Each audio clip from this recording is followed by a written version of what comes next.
This video is brought to you by Squarespace, the all-in-one website platform for entrepreneurs to stand out and succeed online. These days, it seems even if you've made it as a director, you still have to do what you gotta do to get by. What I'm saying is, it's somewhat rare that filmmakers, even the most successful of them, get the chance to make original films the way they want to make them, and rarely do those films get pumped out into wide theatrical releases. Unless we're talking M. Night Shyamalan. M. Night has been busy these last few years, just cranking them out, hitting us with the hilarious and deeply flawed Old, just last year dropping the pretty enjoyable Knock at the Cabin, and now there's Trap. Trap is about a guy who takes his daughter to a concert, and what happens when he realizes that the concert is not just a concert, but a trap set up to catch a serial killer named the Butcher. Who's the Butcher? It's Josh Hartnett. Something you gotta give Shyamalan credit for, regardless of how you feel about his work, is he knows how to come up with a fun premise. A beach that makes you old? Shut the fuck, that is amazing. And Trap is no exception. This has been one of the most enjoyable trailers to sit through these last few months. Not only because it seemed objectively goofy, but also it did what any good trailer should do and left me going, well, I have to see what happens in that movie. And in my cute little opinion, I think this is the first M. Night Shyamalan movie I've seen in a while that really works. This is going to be a watery one to talk about. One people are probably going to get annoyed about because it's kind of one of those good and bad movies at the same time. But it's not that simple. I don't think this is just a silly, fun, stupid movie. I also don't think it's even the slightest bit serious at all. To be completely honest, it exists in a category I didn't even know existed yet, that I don't even have a name for it. But let me ask you this. Have you ever been high and everything feels kind of off? Every sentence that comes out of your mouth repeats itself in your head like 20 times after you say it. You have to use every part of your brain to sound normal and get those words out. And whatever you do, it doesn't sound necessarily weird, but it's not how you usually talk. That's how this entire movie feels. It's like the movie itself is high, but is trying to be a normal movie, but it knows that you know it doesn't sound normal. Does that make sense? There might be costumes and things. It's this lovely combination of just the most bizarre delivery, most of the time being done by Josh Hartnett, a piece of dialogue that is like 5% off what it's supposed to be, all shot at a camera angle that is very unnatural and odd. And that camera angle just so happens to be the only coverage they shot for that scene. That is the Shyamalan touch, baby. Put it all together and you have one bizarre looking movie. I say all of this, and it may sound to you like this is a bad thing. This may sound like a pretty bad movie, which it's not. I mean, let's talk about it practically. This is a movie about a guy who is panicking on the inside, in a setting that is already pretty uncomfortable as is, at least for him. Maybe it's wrong to trust actors this much, but I thought Hartnett was incredible in Oppenheimer, and I also think near the end of this film, he really steps his game up and becomes properly unsettling. So with that being said, I want to believe, and in fact, I do believe that all of these offbeat choices that are happening most of the film are entirely intentional. And the fact that they come across properly bizarre and not like they're trying to be weird and creepy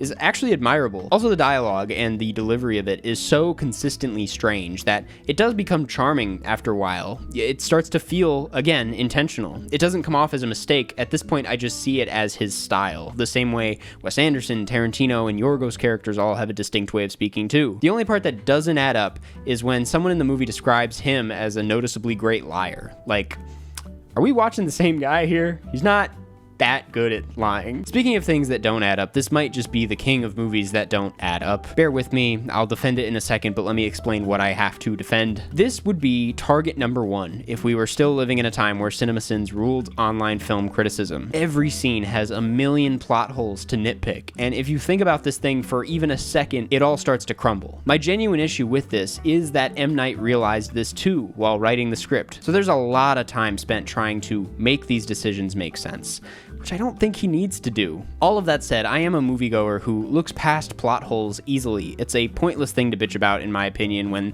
there are so many other more interesting things to critically think about when watching something. There are, of course, exceptions, and there is something satisfying about a movie covering up all those plot holes, making it impossible for you to think you're above the film. I mean, look at M. Night. He has spent basically a career kind of obsessed with making movies that want to prove themselves to be smarter than the audience. But when you have a movie like this, that is mostly plot holes because the film is driven almost entirely by these clever setups and escapes, you can't help but think about them. and think about them often, because sometimes that's the only thing the film gives you to think about. Now, all that said, in some ways, this movie isn't too dissimilar from Fincher's The Killer, a movie that to many read as Fincher dissecting his own style and approach, and in doing so, becomes the most Fincher movie ever. It's a character study where the main character is just a blank sheet, a representation of Fincher's cold, perfectionist approach. And to be honest, it works way better than it should. Trap is definitely not looking inward at its director the same way, but it does feel like one of the most Shyamalan movies, cutting the fat, just doing the surface level stylistic tricks that he's good at. Barely anything here is meant to build character. Every word in the screenplay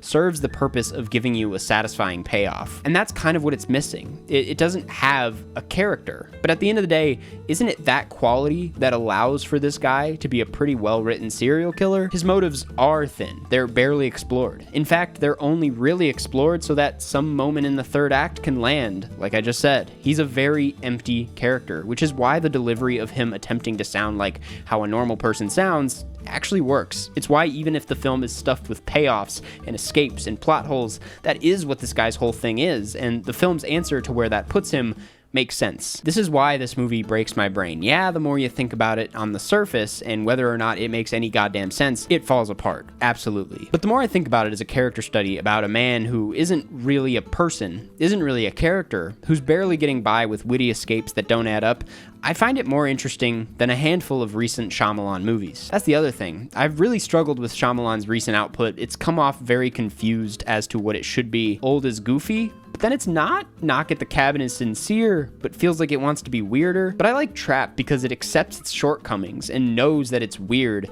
knows that it's kind of stupid. It's the most committed to Shyamalan's weirdness out of anything I've seen from him. It's a sappy tribute to his daughter and her music career that stars his daughter and is about a man who never knew how to be in a family. It doesn't go super deep, but I don't know if it needed to. Did I mention it's also a total fucking blast? Don't get me wrong. I don't think Trap is like the greatest thing ever. It's ridiculous, it's corny, it makes no sense, it's very awkward and uncomfortable to watch.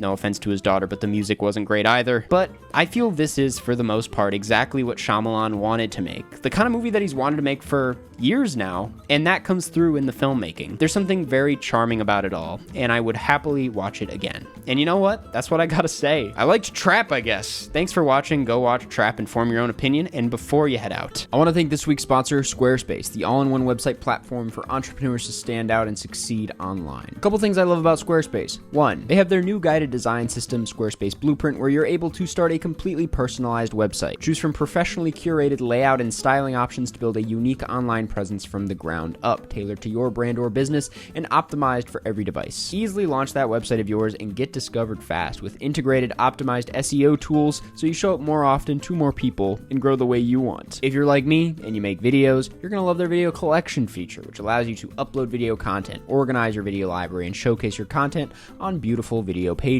Not to mention their incredible visual design tools that allow you to grow credibility and engage visitors with an unrivaled suite of visual design effects built in and ready to go on any Squarespace website. Create your own online aesthetic with dozens of modern and intuitive options. Then connect social and multimedia accounts in just a few clicks to extend your brand's footprint. Head to squarespace.com for a free trial, and when you're ready to launch, go to squarespace.com/Karsten to get 10% off your first purchase of a website or domain. Thanks for watching. Bye-bye.